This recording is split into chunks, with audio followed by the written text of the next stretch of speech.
أعوذ بالله من الشيطان الرجيم بسم الله الرحمن الرحيم۔ پیٹ میں درد ہو تو یہ کلمات پڑھیں۔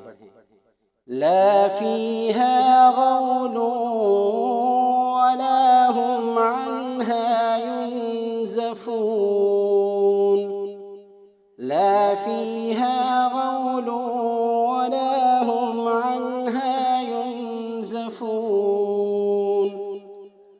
لا فيها غول ولا هم عنها ينزفون۔